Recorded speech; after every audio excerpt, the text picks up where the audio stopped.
Hi, everyone. Thanks for joining us. For those of you who don't know, last week we attended Health Virtual 2020, a massive virtual conference featuring some of the biggest names in healthcare. We're talking the CEOs of CVS. We're talking the CEOs of Kaiser Permanente, Rite Aid, and of course, thousands of participants all converging to discuss the current state of healthcare and the future of healthcare in this pivotal moment in time. So I just wanted to grab two people who were there, our COO, Michael Blumental, and our head of marketing, Aaron Bours, to sort of recap everything that went on there. Now, Michael, this was a first for you, right? This was your first virtual event? Yeah, for sure. What was that like? I know you've been to, I don't know how many live events, but having this being your first virtual event, what were the main differences? So I think first of all, it was very difficult to juggle between, your day-to-day meetings and the conference, because when it's an in-person conference, you're immersed in the experience. You're there all day. There's no taking external meetings while you're going through the exhibition hall. So I think that was a bit of a struggle, not just for me, but for everyone that I've talked to.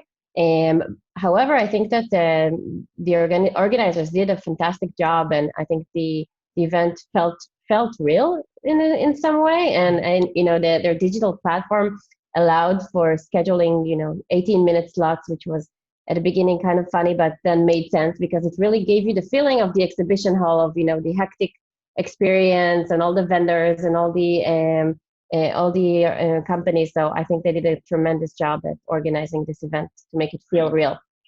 Nice. And as I said before, I don't know, I'm sure I attended like 20 different sessions, and all of them were pretty incredible.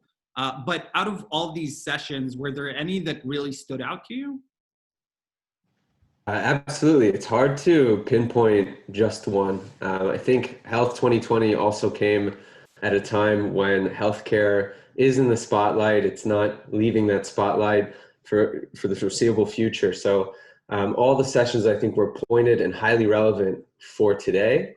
I'll say that one of the ones that stood out to me most was IBM, actually. I thought Watson Health stole the spotlight on the day when the GM of Watson Health in the US spoke about something they're planning, an initiative surrounding digital health that has to deal with a health passport.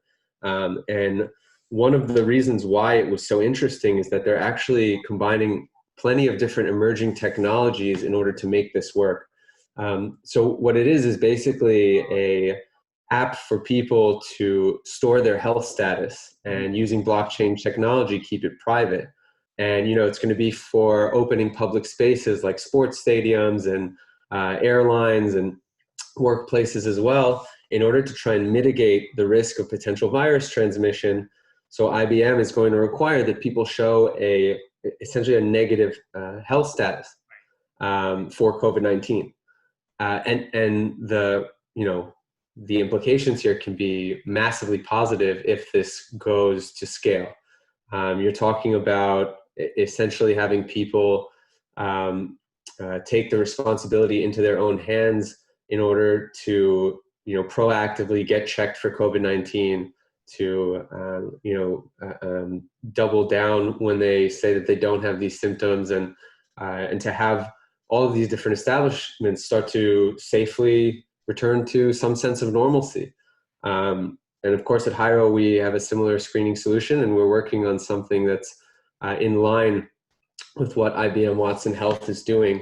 Specifically, ours is catered towards hospitals and having people return to regular care and their elective procedures, which have been unfortunately neglected for the past few months due to COVID. And so it's always good to see, juggernaut in the industry like an IBM Watson working on some similar initiatives. So that one really stood out to me.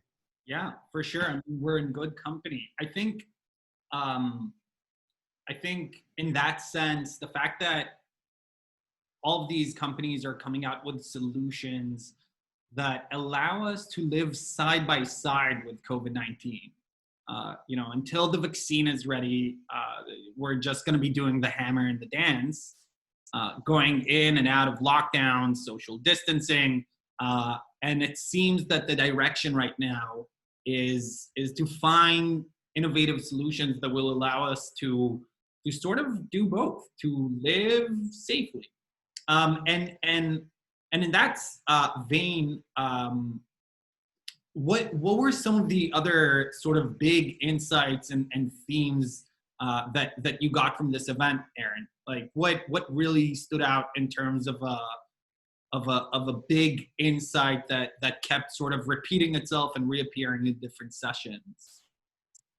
Sure. I think anyone listening to this little panel that we've got going on right now would agree that telehealth is constantly mentioned as possibly the biggest technological, as having taken the biggest technological leap this year. So, for instance, Dana-Farber presented that they had a 29,000% increase in telehealth appointments in 2020. That's not an exaggeration. That is an absurd catalyst for digital transformation, and you can see that across the board. And of course, that became a necessity. I think when healthcare providers realized that there's no way that they can sidestep telehealth anymore, because keep in mind, there are financial repercussions for some of these hospitals when they advance telehealth initiatives in place of, physical appointments and procedures. So, there was pushback, and I think COVID took it over the line in a way that's possibly irreversible. And you saw that at Health 2020 in troves. So I'd say telehealth is one.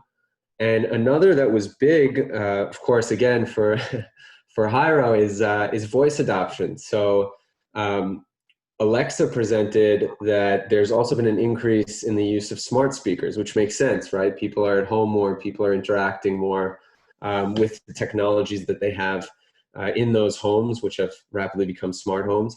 And so the adoption of voice has increased across almost every industry, but especially healthcare.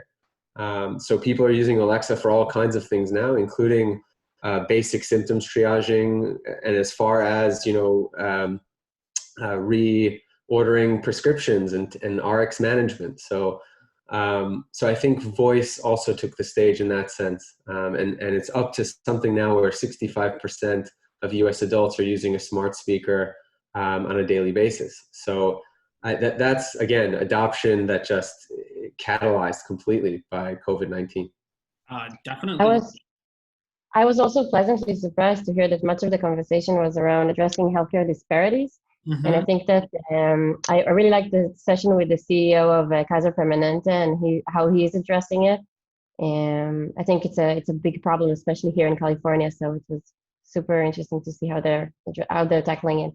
Yeah, it felt like the world outside of the event couldn't be separated. The pulse of healthcare is the pulse of really what's happening in the US right now. So of course, COVID-19, but also a lot of civil unrest and the fight for equality. And it was really very much felt. Now, Michael, you took, quite a few meetings with some interesting people. And I wonder if you can sort of gauge, from your experience in this event and meeting people, but also regardless, just in your work as the Chief Operating Officer of Hyro, where do you see conversational AI place in the future of healthcare? What is the place of conversational AI in healthcare in the years to come? Yes, I think COVID made it very apparent that we have to address access to care in all the different areas, not just telehealth. And I think that's where conversational AI can really help and make this communication with the providers, with the organizations much easier, and how to get to the information itself in a much more convenient way, and maybe a little bit consumerizing this type of engagement. But I think that there's no avoiding making the experience an Uber-like experience when it comes to healthcare. Right. Well, guys, thank you for this short and sweet recap of Health 2020. I know that I'm already really looking forward for Health 2021. We'll see if it will be virtual or not. I hope it's not, but it might be. And I guess that's the point of this entire event, is that we don't know, but we're preparing for that unknown. So thank you for your time, and I'll see you in the next company meeting.